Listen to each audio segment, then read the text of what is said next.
survive or we can speak the extra well enough to succeed. So let me give you what I think are fundamental pieces to life, and we'll take it from there. Here's the first one. Philosophy.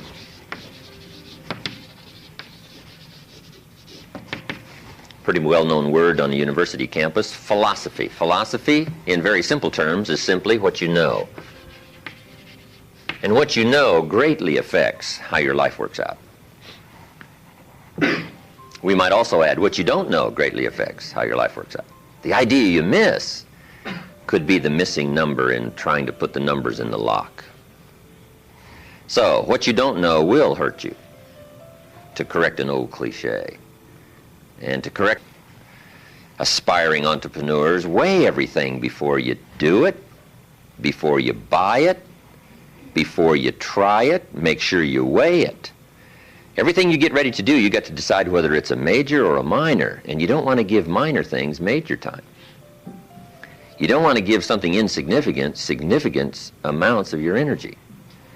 So we simply use the phrase, weigh before you pay. Sophisticated people learn to weigh everything. And what we all need is a good set of mental scales to weigh everything. What if you got information and your mental scales were off and insignificant things to you were significant? Wouldn't that be a major handicap the rest of your life? When you weighed something, important things weighed unimportant, we would call that a great handicap.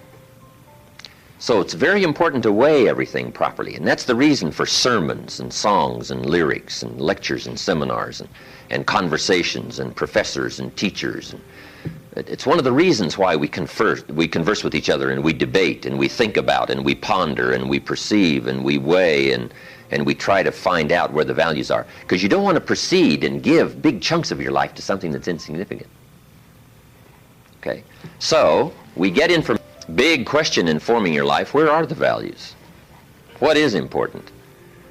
What should weigh heavy on my mind and I should give it significant time and significant energy and significant money? Okay. So all of this stuff, this is our thinking process. Shoaff said to me, poor thinking habits keeps most people poor.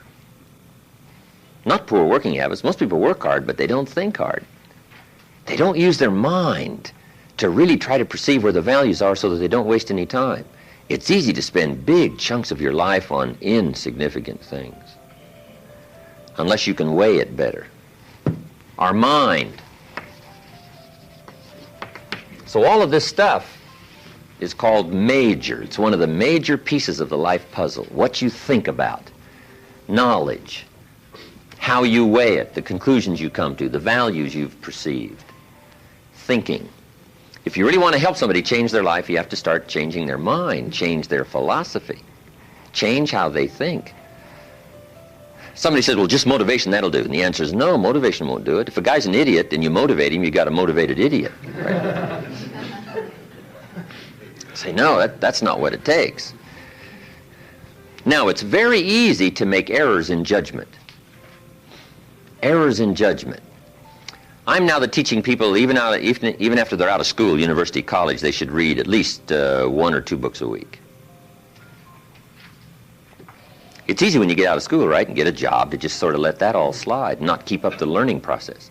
But if you don't keep up the learning process, a lot of values become fuzzy if you don't keep trying to perceive what's important, what's not important, and then start spending major effort on minor things. So we have to keep learning. What if a guy spent his book money on donuts? Right? We would call him greatly deprived mentally. In 10 years, the guy's bought 2 tons of donuts and only 2 books. Right? Mostly with pictures. Right? And he wonders why his life isn't working well. Reason. After he got out of school, he didn't keep up the flow of ideas that can help to refine your business and help to refine your decisions and help you come to better conclusions. You've got to keep up the learning curve, even after you're out of school, to make sure that you're not making errors in judgment. The reason why most people wind up average at age 40 instead of rich is simply an error in judgment about what to do with your money.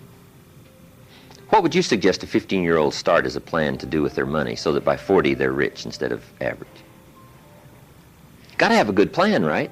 If you start making errors early with your money, those errors can make your life mediocre instead of rich. You wind up with pennies instead of fortune. And you wind up with crumbs instead of a feast, simply because early you made errors on what to do with your money. The guy says, well, it's only $10. So what does it matter what I do with it? And the answer is, that's when it really matters, is when you don't have much. The guy says, oh, if I had a fortune, I'd really take good care of it, but I've only got a paycheck, so I don't know where it goes. We call those great errors in judgment. It's so important to make sure you've got a good plan when the amounts are small. But it's easy to make errors. It's easy not to know. It's easy to miscalculate. And if you miscalculate, some things keep adding and adding and adding. I got a good phrase for you. Life is accumulative. Good phrase to know. Life is accumulative. Our errors either accumulate into what we don't get, or our wise decisions accumulate into what we do get. Now, the key is to correct the errors as early as possible. Fortunately, Mr. Schoaf caught me at age 25, started asking me major questions.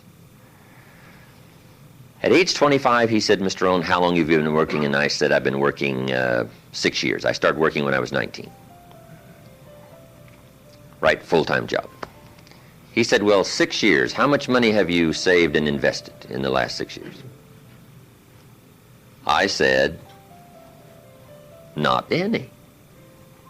He said, who sold you on that plan?